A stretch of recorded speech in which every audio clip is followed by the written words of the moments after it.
I'd like to welcome you to this brand new teaching. We're going to be teaching verse by verse out of the book of First Corinthians.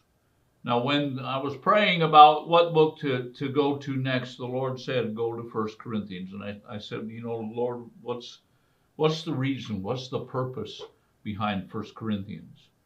And this is what he said to me. He said, First Corinthians is a message to a church that's being affected by their culture instead of affecting their culture.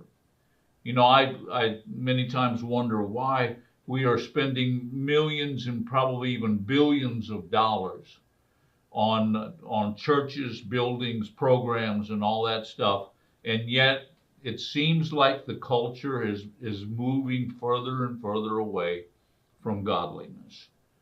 And I believe that one of the reasons is because many times in churches, not all churches, but many times in churches, the culture has affected the church more than the church has affected the culture. And so the book of First Corinthians is a letter that was written by the Apostle Paul. I think it was around 55 AD. The Apostle Paul is in the city of Ephesus, and he's writing and hearing things about the church in Corinth, and we're going to be talking about that more today and tomorrow. But he's hearing bad things. He's hearing things that needed to be corrected. Now, let's begin with this. I always begin a book study by doing a background study of that book. And today and tomorrow, we're going to be looking at the background of the city of Corinth. Now, the city of Corinth was a very old city. But in 146 BC, the city was destroyed by the Romans. It laid in ruins for over 100 years with no real inhabitants of that city. And then Julius Caesar comes along and he rebuilds the whole city of Corinth. The new city had 3 harbors and what is now known as the Mediterranean Sea. The Corinth had a floating population. In other words, it was a population that was very much involved with prosperity and with commerce. People would come in, buy and sell. People would go out. More people would come in and buy and sell and go out. And so it was a city that had what we call a floating population. But the city of Corinth also had a reputation. It was a very, very wealthy city, extremely wealthy city. The old city that was destroyed by the Romans was a city that was known for its prostitution. And let me just say this, prostitution is not just a physical thing, it's a spiritual thing. It's a demonic stronghold that hangs over many and probably all of our major cities, both in the United States and especially in other countries.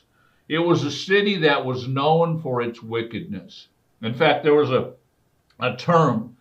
The term was, you've been Corinthianized. And what does that mean? It basically means you've been given over to the devil. In other words, you are so bad, you are so wicked that the devil has control over you. It had many pagan temples, a lot of pagan worship, all the way from prostitution to the doing of drugs to all types of things were going on in the city of Corinth when Paul comes there to evangelize that city. One good thing is the city of Corinth was the home of what we call the Isthmus Games.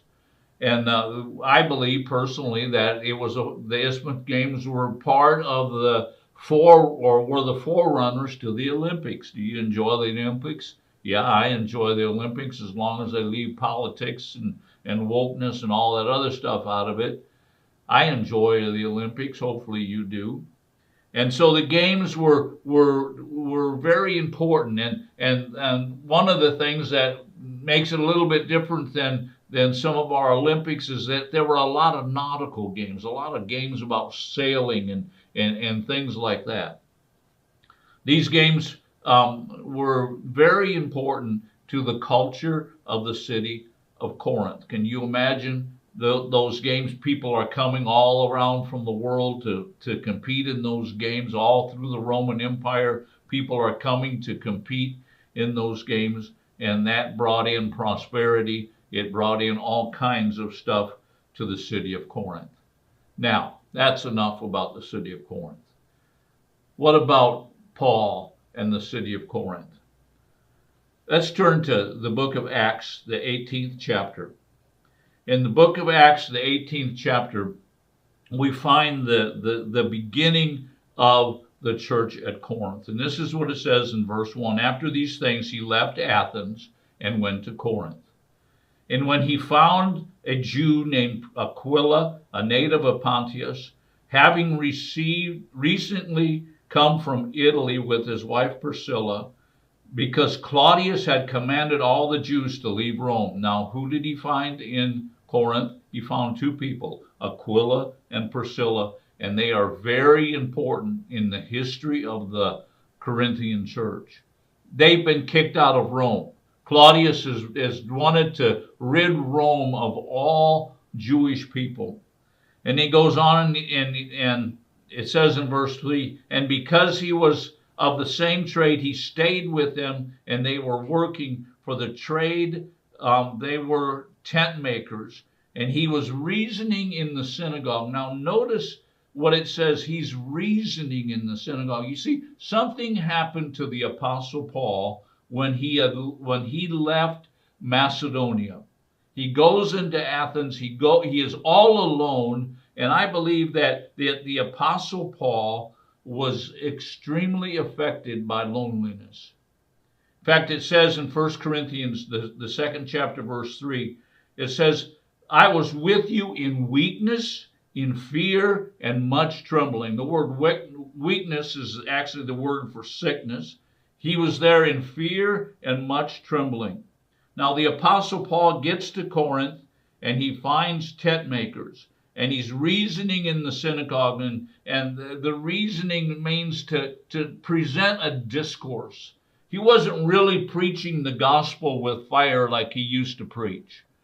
And so he's reasoning in the synagogue. And then verse number 5, and all of a sudden things happen. But when Silas and Timothy came down from Macedonia, what happened?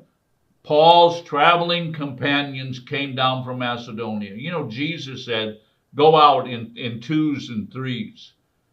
That's exactly the reason, because loneliness has an effect on everyone's life, even the Apostle Paul. And then it goes on and says, and Paul began devoting himself completely to the word, solemnly testifying to the Jews that Jesus was the Christ. What was he doing? He began to devote himself to the word. Paul has made a change, and I believe that change came because of Silas and Timothy being there. He was no longer alone in a very pagan city. He had companions with him, and he begins to solemnly testify. Big difference between solemnly testifying and reasoning. Now, my time is up for today, but I want you to understand that the Apostle Paul he flip-flopped. He flip-flopped from fear and trembling and sickness. Silas and Timothy come, and now he's again preaching the gospel. It's very important that you as a believer don't fall into the trap of loneliness. Thank you for joining us today. We're going to continue our study in the book of 1 Corinthians tomorrow.